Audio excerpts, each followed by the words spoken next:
that doe walks by me, and now he turns his head and aims right for the doe that's right underneath me. And then, so now he's about 20 yards out broadside. I got a clear shot. I don't have a clear shot because he's behind a branch. So I need him to clear this branch, and then I have a clear shot at him broadside. The doe that's behind me also just kind of bounds boop, out from underneath me, and then follows the other doe. When she does that, he takes 2 steps, bounds where she was, and lands right underneath me. So now he's just standing there looking at the does. And I'm like, gosh, he's 5 yards away. Literally straight down. I range him 5 yards. I'm like, oh, you got her, dude. She's down. Let's go. Dude, I just shot a deer of a lifetime. Freaking smoked him. One with nature, and if you're a believer, one with God. Definitely gets your heart pumping. Boy, you are in trouble. Fall Obsession Podcast. What's up, everybody? Welcome back to another Fall Obsession Podcast episode. I'm Sam. I'm your podcast host, and thank you for joining me. Our podcast is driven by Ridge Rock Hunt Company. I'll talk about them and give them a shout out at the end of our episode here. Joining me today, good friend of mine, no stranger to the podcast at this point, our Fall Obsession staff manager from Michigan, Todd Sellon. Welcome back, Todd. hey, Sam, thanks for having me. It's always great to see you. I always loved sitting down and talking to you, and it's a little cooler this time. I'm back in Michigan. So last time we were sitting in the Texas heat. Yeah, so I was gonna freezing here in Michigan. I was gonna say I think this is the 5th podcast now that we've had you on total. 97, 98, the 2-part series for the Midwestern crew with that goose hunt that y'all had.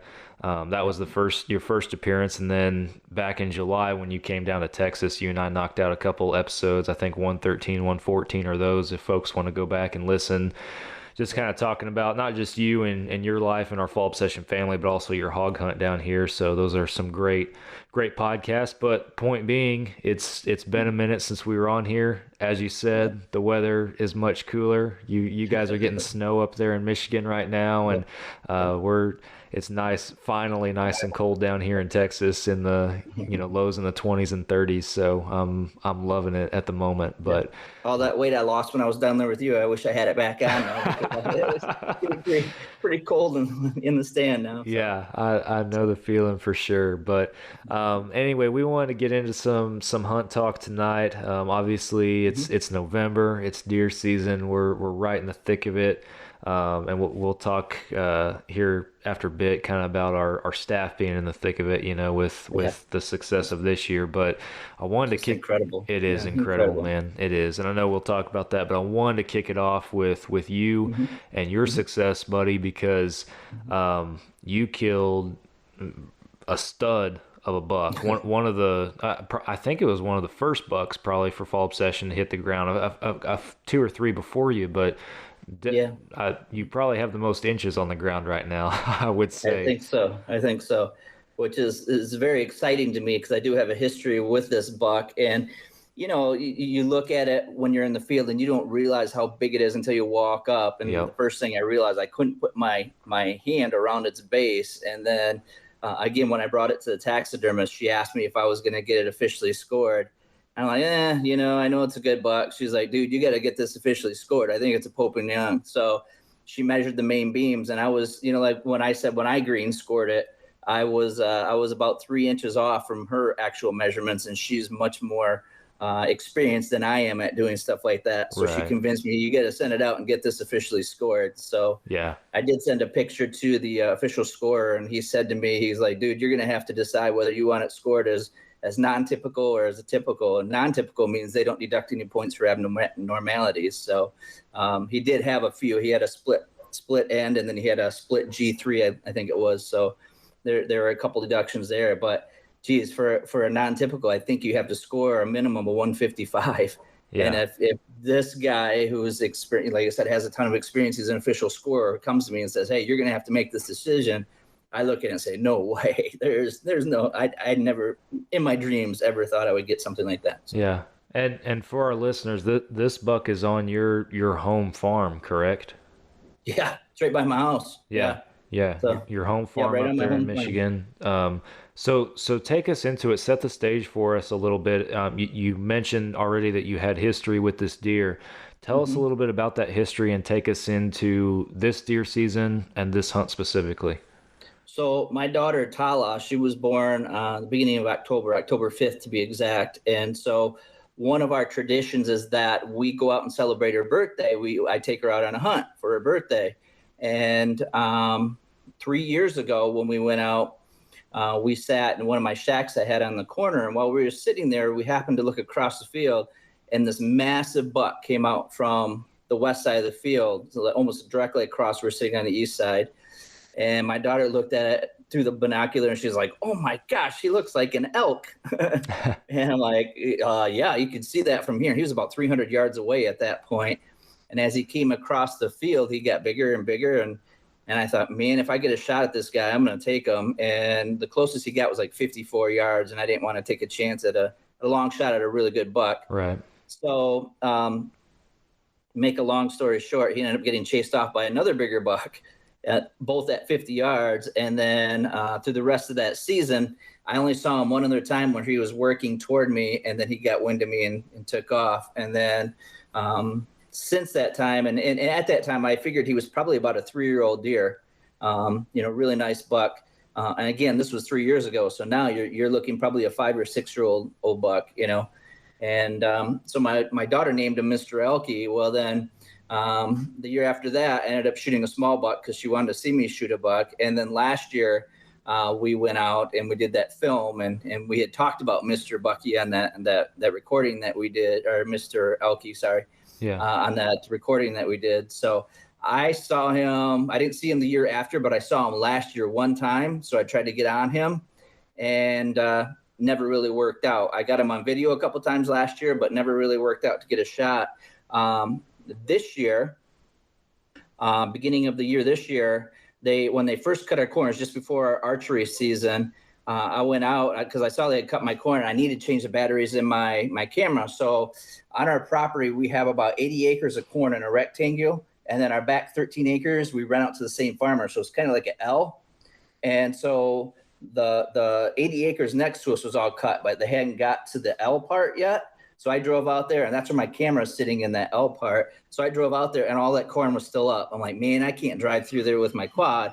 But there is a back way there through a 2-track. So I got off my quad and started walking down the 2-track, and I got into the woods. I don't know, maybe 10 yards. And I look up, I'm like, oh my gosh, there's a buck standing right there. He was watching the combine cut the corn, and he lifted his head, and it wasn't Mr. Bucky, but he was really wide. This is my number 2 that I've been after. He's really wide, and I thought he was a 6-point. He's pretty thick as well. Yeah. And I got to about 15 yards from him, just sat there next to a tree and just watched him. He was just watching the combine and just eating and watching, had no clue I was even there. So, anyway, I at that time, I thought, this is my number 1 target buck. You know what I mean? This is the guy I'm going to get after here in the next week, because that's when archery started, in that next week.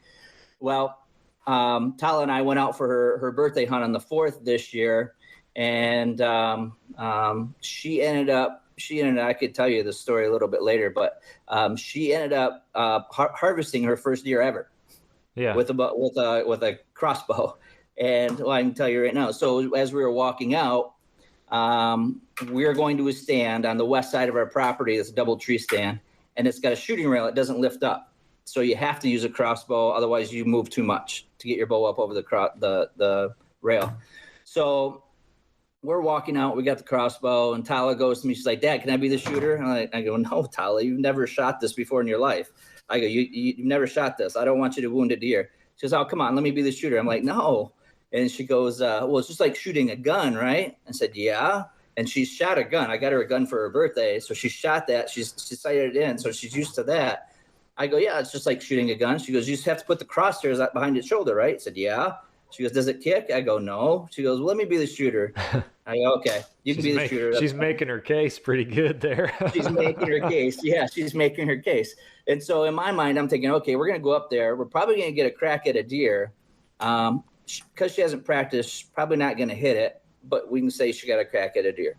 So we're in the stand as we're sitting there, I don't know, about a half hour. Tala like nudges me. She's like, "There's a deer coming."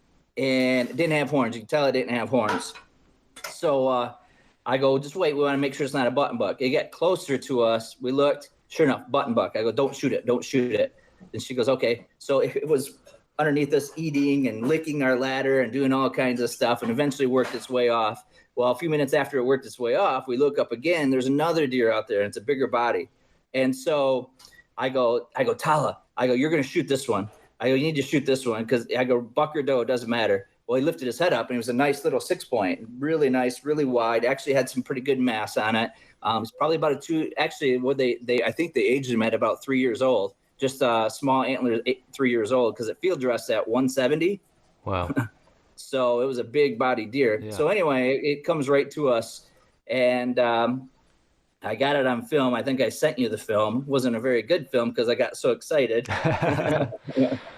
But she put it right behind the shoulder and smoked that sucker right in the heart. I mean, she hit him right square in the heart. That's awesome. And so I'm like, first time ever shooting that. So going back to my story, the next time I went out, which was a few days later, sitting in my tree stand in the east side, which is where I sat. Well, I've been sitting to try to get after this number 2 buck, 'cause that's where I've been seeing him. And so at any rate, I was sitting there, and all of a sudden this buck comes out. I'm like, oh my gosh, this buck is huge. He's out at about 80 yards. So I'm thinking, if he turns my way, I can get a crack at him. I can see him right now. I know he's probably about 130 class inch buck. Right behind him was this other buck that I had walked up on in the woods. So I thought, you know what? You're no longer my target buck. That first guy is my target buck. You're now number 2. Yeah, it changed. Yeah, it changed. And then behind him was another third buck that was a nice little 8-point. He was probably about a 3-year-old. He was big body. It might have been the other one that ran across by me today. I mean, really big body, 8-point. And all 3 of them were running together as a bachelor group. Never got a shot at him that night. But for the remainder of bow season, until I shot him, the number 1, the 130 class. So I thought, you know what I mean? Right. I would see him about once a week. And when he would show up, number 2 would show up. So it was always, he'd come out in the field, he'd eat it for a little bit. And then probably 10, 15 minutes later, number 2 would come out. Or as we started to get closer to the rut, he would come out with a couple does, kind of push him around a little bit. And then he would come, and then number 2 would show up. In fact, the last time I saw him before, let me think. No, actually. So anyway, they kept doing that. Well, one night I was sitting in my stand and getting kind of dark. It was right at the end of last light. And I take my arrow out of my bow, put it in my quiver, hook my bow up, turn around and look, and there's a buck right behind me. There's a deer right behind me. I'm like, oh boy. And I see his antlers. You can see his antlers. You can see his outside his ears. And I'm at the point where I'm like, you know what? He's a good buck. He's a good body buck. If he comes in, I'm going to get a crack. I'm going to take a shot at him. Yeah. So I take my hoist off my bow. I knock my arrow back in. Sure enough, he comes in right next to me. I range him real quick, 10 yards. I didn't get a really good look at his antlers other than I knew he was outside his ears. You know what I mean? So 10 yards. So it happened so quick. So I drew back, put it on his shoulder, and then I didn't compensate for the fact that I was 25 feet up in the tree. So 10-yard shot at 25 feet up in the tree, you know, your aim point has to change a little bit. Yes, you know it what does. I mean? Absolutely. I didn't change it. I aimed where I normally would aim at 10 or 15 feet up in the tree. And I shot and smacked him. It sounded just like my arrow hit a tree. He spins, takes off running. So I get down shortly after. I start looking. I can't find where he kicked up dirt. I can't find where he turned leaves over. I can't find anything. I go over to where he goes into the woods. I can't find blood. I go back on the trail that he ran in on. I can't find my arrow. I can't find any brush. I can't find anything. So I call Heather. She comes out with me, and we're looking all over this woods, looking for a white belly at this point, because we can't find any sign of, I know I hit him because I can see my arrow sticking out of him, but we can't find any sign. And so we never do find him. We don't find my arrow. We don't find any sign. So we go back in the house, and, you know, in my mind, I'm thinking I just screwed up a good shot on a really nice buck. Yeah. And so next time I go out, I have a couple does, 2 or 3 does that come out from the east side of the field, and I'm sitting on the west side, and they're running right at me. They're coming right at me, and then they kind of veer off. And then, sure enough, here comes the big buck. Here comes the 130, chasing him, coming right after him. And he hangs up with them at about 80 to 100 yards. And they're just kind of out in the field eating, and he's bumping the does. Pretty soon, number 2 comes out, and he's following him. So he's chasing him. The does run off into the woods. The 130 class kind of follows them, and down the wood line, it kind of cuts, cuts in. You know what I mean? Yeah. Where there's more corn right up against the wood, but it kind of U's in. I can't see once he gets behind that little corner. So sure enough, the 130 goes in towards the does, and number 2 goes right in that area. And all of a sudden I hear horns just smack, smack, smack, smack. And I'm thinking, you son of a gun, don't break those antlers. Those are my antlers. You son of a gun. So then my hope was that they would chase each other toward me. And again, that never did happen. So again, this is after I missed that first buck, and they were fighting and sparring. So the next time I go out, same stand on the west side, sitting there, and the 130 class comes out across the field on the east side, underneath my other stand, stands there and eats forever, 20 yards away. So I text Heather, I'm like, man, I screwed up. I sat in the wrong stand tonight again. And this is the same stand I got a shot at that other decent buck out of. And so I'm sitting there throughout the night. He goes off into the woods. And as I'm sitting there, pretty soon a couple does come out. One doe comes right underneath my stand and starts eating. Like, she is literally right underneath me eating. A second doe comes out, and she's out in the cornfield eating at about 60 yards away or so. And then as I'm sitting there, I look up and I see the 130 class. He comes out of the woods, probably at about 150 yards away. And he's making a beeline right for these does that are in the field. I'm like, oh man, he's coming right at us, So now I'm starting to get excited. And then I'm thinking, if he comes to the one right under my stand, I'm going to get a shot at this guy. With my luck and the way my hunting often goes, he went to the other one that was 80 yards away. And as he went to her, she bounded off into the woods. And I'm like, are you kidding me? That's it. I'm not going to see this guy. So now I'm debating. I got this doe, really nice doe, right underneath me. I could shoot her. We got some meat in the freezer. Right. Or I can just wait to see what happens. So as I'm sitting there, a few minutes later, the doe that went off in the woods, she comes bounding back, boop, boop, boop, and then kind of stops at about 40 yards. I'm like, man, I need her to come by me, because if he comes back, he's going to walk right by me and I'm going to get a shot. So sure enough, she goes by me. And then a few minutes later, I look up, here he is, nose to the ground, grunting like crazy. And I get a really good look at his rack, and my heart just starts going, brr, brr, brr, brr, you know what I mean? And for all you guys who who have hunted before, bow hunting in particular, and you get that adrenaline rush, particularly when you're younger, and the buck fever, you feel like your heart is just going to jump right out of your chest. Yep. I had that going pretty bad. It ain't just young guys, okay? It is young, old, and anywhere in between, in my opinion, for the most part. The issue is I'm old enough now where I might have a heart attack, but yeah, you have other health concerns when that happens. So anyway, that doe walks by me, and now he turns his head and aims right for the doe that's right underneath me. And then, so now he's about 20 yards out broadside. I got a clear shot. I don't have a clear shot because he's behind a branch. So I need him to clear this branch, and then I have a clear shot at him broadside. The doe that's behind me also just kind of bounds, boop, out from underneath me, and then follows the other doe. When she does that, he takes 2 steps, bounds where she was, and lands right underneath me. So now he's just standing there looking at the does. And I'm like, gosh, he's 5 yards away. Literally straight down. I range him 5 yards. I'm like, all right, so how am I going to do this? Well, I can't just aim straight down because I'm sitting down because my knees are in the way. So since he was looking at the other doe, his attention was completely on the does. Right. He was broadside, but he was looking at the does. And so I just stood up really quietly and then compensated for the angle this time and drew back and smacked him. And again, my arrow was sticking out. I thought it was sticking out pretty far, but I really wasn't sure. So he turns, and I didn't hear the big thud that you don't normally hear when you hit lungs, when you hit rib cage. He turns, his tail wasn't flickering, nothing. He turns, just kind of trots, and went right into the woods. And as he went into the woods, I see white. And typically when you fall over, you can see that white kind of flashing through the woods. And I saw a quick white flash, and I thought, did he fall over right there? Well, the two does that he was following spin around, and they kind of go to the corner where he went in and just stood there and just stare. They just stare in that corner.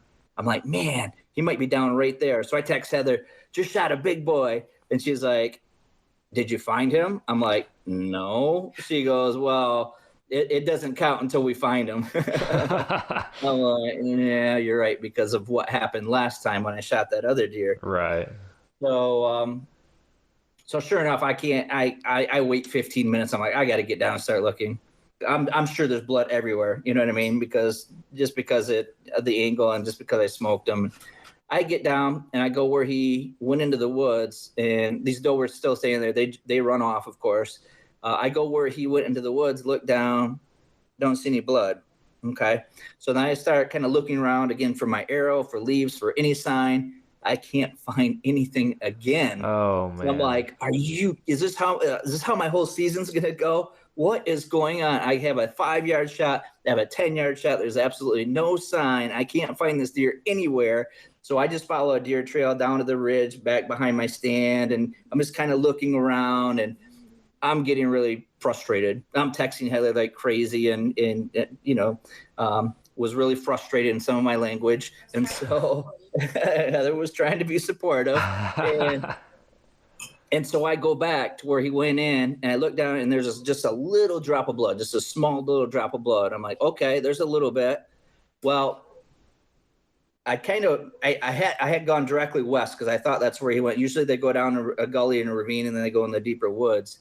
I hadn't gone north, and north of where he went in the woods was a bunch of brush pile. So I thought, well, sometimes they go under the brush pile and just kind of pile up under the brush pile. Yeah. So I go to the brush pile and I start looking under the brush pile, and I'm looking. I'm like, I don't see anything. And I turn, and there's a white belly right next to me. Oh man. I'm like, there he is. are you kidding me? So I jump, I go run over there. Yes. I got him. He ran like 30 yards and just piled up. Wow. So as we were field dressing him, what I had realized was that I did compensate for the angle. I did put a great shot on him. I split his heart right into two. And wow. I'm thinking what happened was he was dead before he was able to, because a lot of that blood that you get is from them breathing and exhaling and that sort of thing. I'm thinking he was done before he even had a chance to exhale. And that's why I didn't find any blood until we found him, Huh. And so. Wow, man. So later on, as we were getting the cape off, we realized that he had been shot. Oh, snap. Yeah. So he had been shot on the same side that I had shot that one, and we couldn't find any side. And so what we realized was I hit him a little bit lower than what I thought. Right. Actually, I didn't hit him lower. I hit him exactly where I thought, because the scar was right about mid rib. But with your angle, yeah. Yeah. So what happened, and the lung was actually sliced. That lung on that side was sliced. It didn't go Really? through it, but it was sliced. Yeah. And the other lung wasn't touched at all. So I'm thinking it sliced and then just pushed the other lung aside. And then it didn't exit, but it hit the hide on the other side. So there was like still some fresh blood on that side, on the opposite side. Man, these animals are far tougher than we give them credit for, and I've never talked to somebody who experienced it, so it's awesome that you're sharing that. I've read articles and stuff about deer that have like been shot. Hunter felt like it was a decent shot, never found the deer, minimal blood. They get them either later in the year or the next year, and they find evidence of an injury like that where a vital was nicked or something like that, but they healed, they recovered, they bounced back. It's crazy. To me, the most astonishing thing was the fact that I was in the exact same stand. I had shot him once before. Typically, when you get a mature deer like that, once they know that there's a danger there, you don't see him again. Yeah. This guy came to the exact same spot, even closer, and I get a second shot at him. That is... So I did play Powerball because that's when it was in the billions at that point. And my luck was better deer hunting that. Man, that is so crazy. Not just all of the elements of the story, not just the history of the deer leading up into it, but the fact that it was that deer, that caliber of buck, is just it's the icing on the cake at that point. That is incredible. And like I said, you hunt all your life for a deer like this. A lot of people, when they get a deer this big, they go to outfitters where they really do a good job of managing their herd, and they put requirements on the size of deer that they can shoot. 130, 140, 150 class deer, and they have them out there. Free ranging behind my house, we don't have a lot of 130, 140, 150 class deer just running around. Right. You know what I mean? But we have made a conscious effort of letting a lot of the little bucks go over recent years because we want to grow them. You know what I mean? Yeah. Our neighbors, a couple of years ago, I think it was during quarantine, actually, that summer between COVID and the second wave of quarantine where we started to get locked down again, that we had a group of big bucks in our back field, and every night during the summer we'd go out there, and a lot of the neighbors would go out there glassing and looking at all these bucks, and we ended up coming together as a group and kind of deciding on what type of deer management we want in this area, you know. And my whole thing, originally when I first started hunting, my whole thing was it's got to have at least 6 points. Well, then as I evolved, throughout the years, I thought, well, now let's look at age. Let's look at mass. Let's start looking at some of the other characteristics we need to grow big bucks. Yeah. And it was probably when I first joined Fall Obsession, that's when I really got serious about, hey, even the 2-year-olds, we got to start letting some of these 2-year-old go unless there's something going on, like an injured deer, or like my daughter has never shot one before, or that buck that I shot, she just wanted me to shoot a deer, so I shot a little 1.5-year-old 6-point just because I wanted her to experience that. You know what I mean? Yeah. And so, but to have a buck like this and to see our efforts have paid off, it's like, oh my goodness. And to have this history, like I said, I didn't realize that was Mr. Elke until my neighbor flat out said, that's Mr. Elke. That's a buck you've been chasing for years. I'm like, oh my gosh, I think you're right. You're right. And so it was an incredible experience. I said to Heather, I will probably never have a buck like that again. I mean, we can try. You can manage the deer herd, but ultimately you can't manage your neighbors. You can't manage your people. And I understand that everybody has different philosophies on hunting. Yeah. Some people hunt for meat. Some people hunt for trophy. Some people, a spike is a trophy deer. That's perfectly fine. If that's what makes them happy. You know what I mean? Yeah. And so we can only do our part in managing our herd. And so that's kind of what we've been doing. And like I said, to have a deer like this, it's like all of our efforts have paid off. All the blood, sweat, and tears we put on in the summer, we accumulate in the summertime, and all the effort, all the energy and all the work, just kind of paid off. And it was to get that feeling of your heart jumping out of your chest, like you're a 15, 16-year-old kid in the woods when a 4-point walks in front of you. It's honestly when you hunt for so long, you still get that rush, but not to that extent. And to feel that adrenaline, that intense, that's one of the reasons why I got into hunting. You know what I mean? Yeah. Just because I love that adrenaline rush and everything just came for full circle. I could see my whole hunting career just come and take shape in this one little experience. You know what I mean? It takes you back, man. It 100% takes you back. That's for sure. And you can hunt for, as you've already alluded to, numbers of years and get into the meat hunting grind, and does, management bucks, hunting for meat, all that kind of stuff. And it does kind of wither away, but then you get a buck like that and it just, it all comes rushing back. So I completely understand. Yep. Exactly. And so since that time, number 2 has been showing up every second or third day. I haven't seen him until tonight. I saw him for the first time in a week and a half. He had been showing up over on the east side, so that's why I've been sitting on the east side. Every time I see him, he's either right by my stand or he's coming up on the corner by my stand or just around the corner. or something, you know what I mean? Yeah. And so that's why I've been focusing more on the east side, because that's where I've been seeing him. Well, then tonight he comes out on the west side, which would have been the exact same stand that I shot this guy out of. That cat and mouse game starts all over again. It sure does. Yeah, it sure does. So, and like I was telling you, Sam, typically once we get into gun season, usually the third or fourth day, then we really start looking at filling our freezer with does and that sort of thing. And tomorrow is the third day of gun season. So really after tomorrow, probably more so on Friday, we'll start looking for does. However, number 2 is still out there. Yeah. So it's going to be harder for me to go out and just shoot does. And if I know number 2 is out there, I told Heather last night, I was telling you before we started that, because Heather said we're getting low on meat, and we need to start putting some does in the freezer. And I said, well, we might have to wait till December to start putting does in the freezer. Let's just wait and see. And so, yeah. Yeah, I've got, like, for me, I got a doe pretty early in the year, and then I shot a management buck a week ago or so, and then our with the colder weather and everything, the rut starting to kick in down here in Texas and everything. My hope is that maybe, as it did last year, it brings in some mature deer that we hadn't seen before. I'm at least trying to hold on to my mature buck tag to give me a chance to get a crack at something that maybe I'm not expecting to walk out in front of me.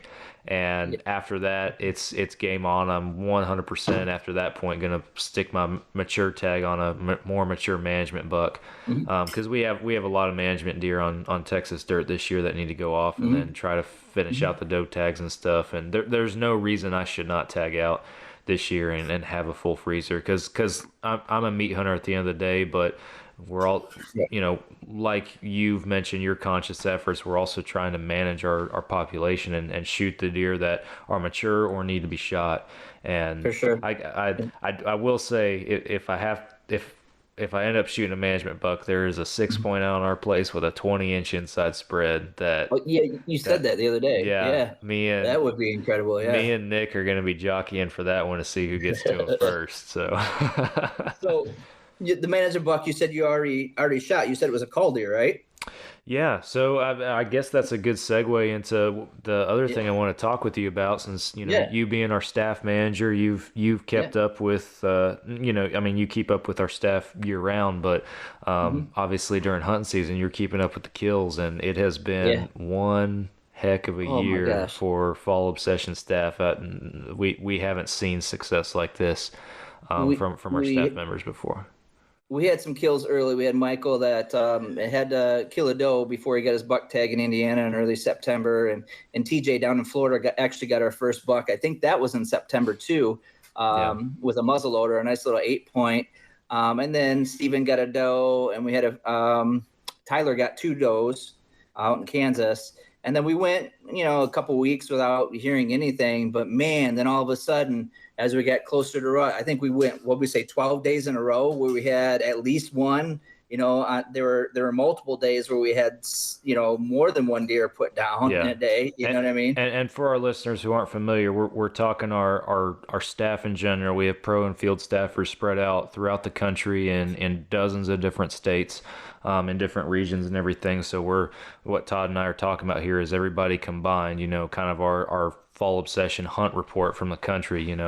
We're tracking all these staff members who are putting deer down, and like you said, 12 days consecutive with a deer hitting the ground, mostly bucks, I believe, too. So. Mostly bucks, mostly really good bucks too. Yeah, really good bucks. Yeah. And then we went, I think, the last 2 days without anything, and then Corey shot a nice 6-point pointer today, and so he started the streak over again today. So we'll see if we can continue this. Maybe I can get number 2 on the ground tomorrow. Yeah, we're hoping so. And I know we're tracking our staff, but I know that they and their families are also being successful and everything like that. I've had a few staffers either on the message board or text or whatever say, my cousin or my nephew, or I know Drew, he had some family take some deer down, and then that might literally, as we were about to kick off this podcast, my dad, who's hunting right now and I'm not, he texted me saying he shot a doe tonight. So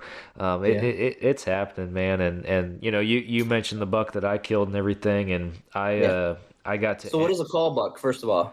So tell people what a call buck is. Yeah, so callback, at least if I can say it right, cullbuck. There we go. In my neck of the woods is a deer that we need to get out of the herd. It's a deer that we do not want breeding or passing on genetics or anything like that. It's a deer that's never going to be anything. Sometimes it can be a funky looking deer with crazy horns, and that's when we're talking bad genetics. You know, you don't want to replicate that, if you will, or it could just be a mature deer that doesn't have a big rack or anything, and it's just he's never going to be anything. He's ready to go. So that being said, we have a lot of cull deer this year on Texas dirt. Last year it seemed like we had some better caliber mature deer, some of which I probably should have shot. That's a sore subject. We won't go there tonight. We all know how. If you've been following us through last year, you know you know what I'm talking about.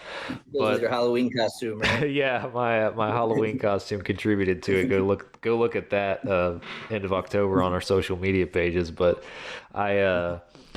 needless to say, we had a pretty significant drought here in Texas over the summer, and I think that was a big contributing factor into some of the lack of antler growth that we probably saw this year. And we have a lot of 7 points, which is weird. A lot of 7 points on our property. And I say a lot, it's not like they're running rampant, but I have pictures of at least 4 or 5 different 7 points across the entire property, which is unusual. A lot of smaller 8s. And then I mentioned the big 6 earlier that I personally would probably consider that a trophy. Truly, he's a cull buck, but any deer with a 20-inch inside spread to me is a big deer. So I'd love to kill that thing. But all it is to say, this deer that I shot, he was what I refer to as a cow horn buck. Similar to a spike. He has no branched antlers. Gotcha. So 2 points really if you're counting points. But it's not like a spike, like just a little 2-3 inch little antler. He's actually he's got more length to his beams and everything. So typically my yearling bucks are who I would expect to be my spike deer, and this deer was a 2-year-old deer. And my deer, if they're 2 years old, I want to see either 4 points or 6 points on them, at least right now with the way that our property is. So if I don't have 4 or 6 points on them, or better, obviously, then in my opinion, that's a cull deer and one that we want to take out of the herd. So this buck came in. It was several hard days of hunting, and this buck came in and gave me a shot opportunity, and I wasn't going to pass it up. So meat in the freezer, a deer that needed to come out of the herd, and everybody's happy. So. Gotcha.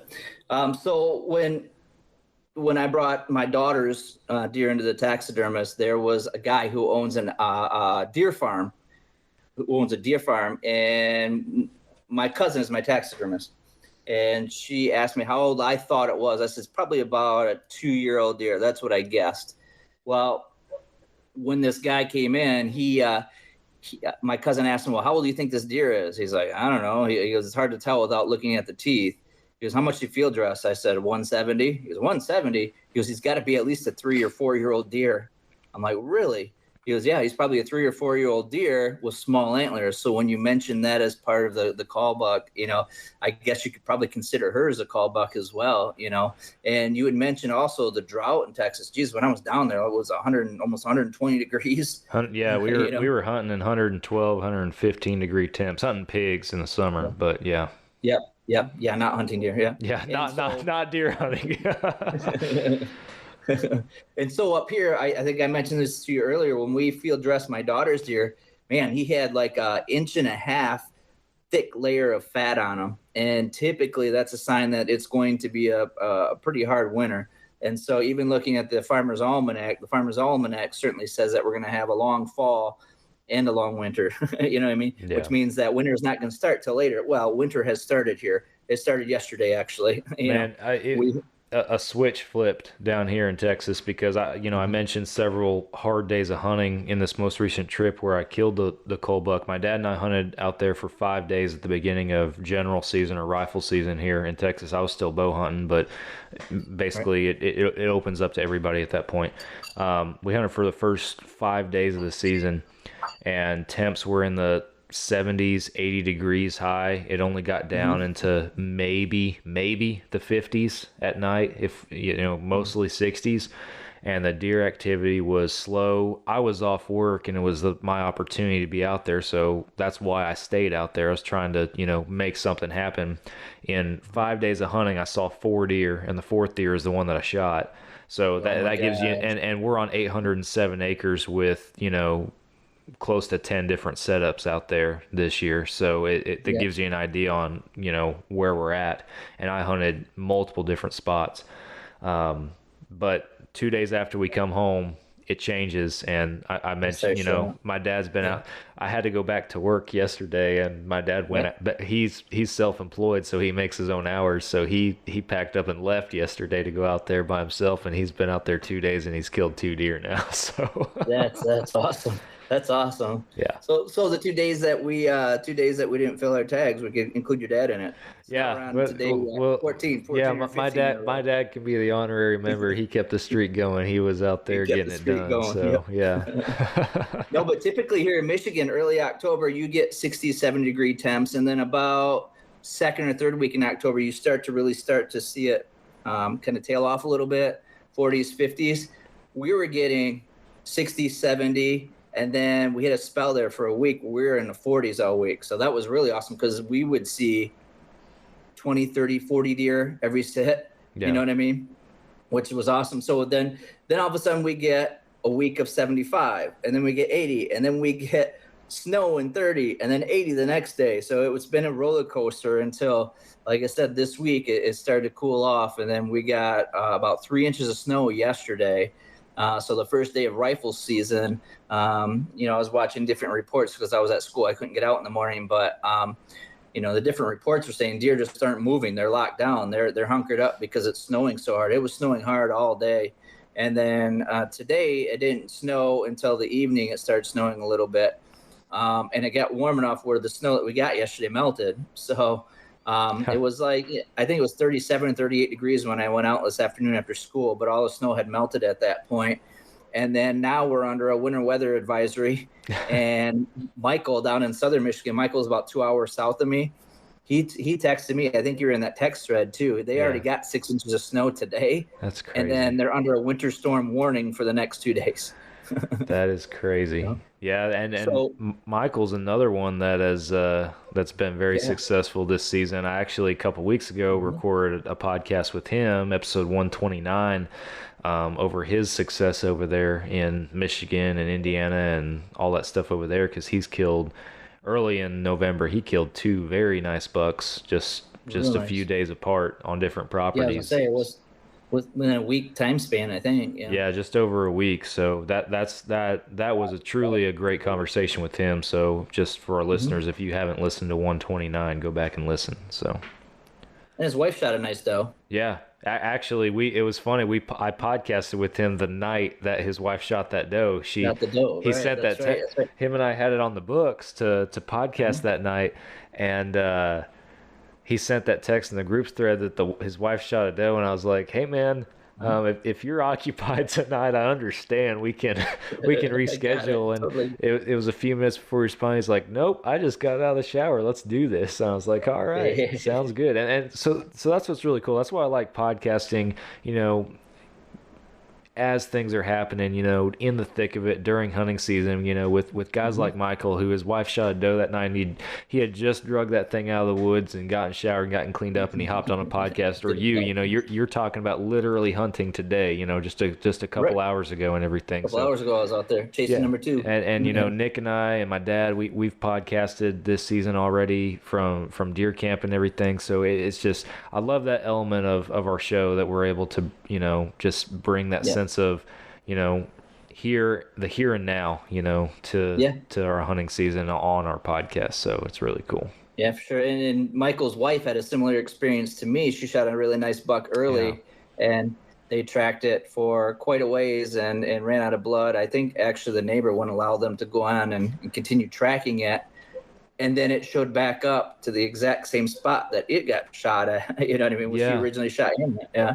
And showed up on camera. Yeah. That's an element to the story that probably hadn't been told yet at this point. But you had mentioned the neighbor and everything, and not to repeat his story or anything. But I use the point to emphasize that brought on a very interesting topic that Michael covered on our podcast and our Couch Chat video series, talking about just hunter ethics, etiquette, and kind of just kind of the courtesy factor behind being a hunter, with a friend that was local to him out there. So that is, and those are really just true, genuine, authentic conversations. That's podcast episode 125 if anybody's interested, or Couch Chat episode number 5 if you want to watch the video version. But go check those out, because Michael turned a very frustrating experience into, I believe, a very educational experience for other hunters out there. And that's what one of the things I love about what we do is we're blue collar hunters, same as everybody that's listening to this podcast. And all that we're trying to do here is share our information and our experiences in an educational format for everybody out there. Educational yet entertaining and enjoyable at the same time, obviously. But very much so.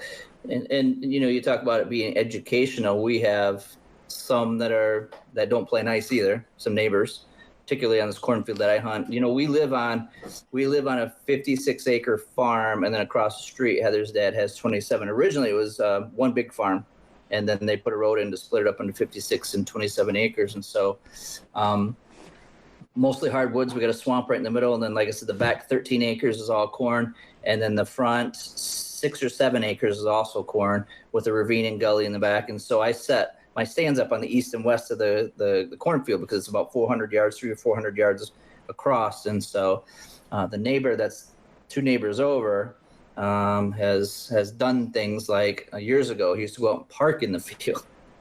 And when deer would come out, he would flash his lights, beep his horn. He would always come out in prime time. So, yeah. So that's just a little thing that we have dealt with in the past, and so it's gotten better since. But still little things, and so we just grin and try to play nice, and you know what I mean. Yeah. Just keep to ourselves and keep to our ethics, and try to keep doing our what we want in our philosophy of managing deer and that sort of thing, and hoping that they pay off. So yeah. Well, if you're a listener and you are having struggles with a pesty neighbor like that, again, podcast episode 125, Michael TP. Go listen to it. Yep. It's a good one. So he's very passionate. He is very passionate in a very professional way. So yes, absolutely, yeah. Because when it's not you deal with something like that, it's so frustrating. It could very easily turn negative real quick in a bad way. Yeah, and so yep, I felt that frustration before. So absolutely, many of us have. Well, Todd, man, it's been awesome sitting down talking to you. We're getting toward the end of our time. I loved hearing about your deer and the history behind it, and obviously how it all played out. I know we'll be back on here again before the season's over, I'm sure. But we'll try to make a point to get it after the 60-day period, after you get that deer scored and everything. That way we can get an idea for exactly how big it is and everything. And awesome talking about our fall obsession staff success this year so far too. And I mean, we still got a month and a half, 2 months left of hunting season, so it ain't over yet. And so I've been a part of this since 2018, and we have never, I mean, you hear about success stories periodically throughout the season. Never, not like this. It's every day. In fact, I think yesterday I sent out a thread, okay, who got one today? You know what I mean? Or something like that. Yeah. No, this is unlike any year that we've had before. So I'm stoked. I'm excited for everybody. It's awesome to see. So, and we have that crane hunt, talking about hunts. We have that crane hunt coming up here next month too. So we just had a meeting this past weekend, and then we put a storyboard together, and so we're looking at doing a production meeting here soon too. So hopefully we can turn into a nice video like the bow fishing trip that was just aired today, I believe. Yeah. Right. Yeah. Looking forward to that production and making that happen as well. So it'll be awesome. Yeah. Well, on that note, as we conclude for our podcast listeners, we've talked about our staff, we've talked about these productions, little bits and pieces behind all that, and if you guys want to see everything that we do at Fall Obsession, go to our website, fallobsession.com.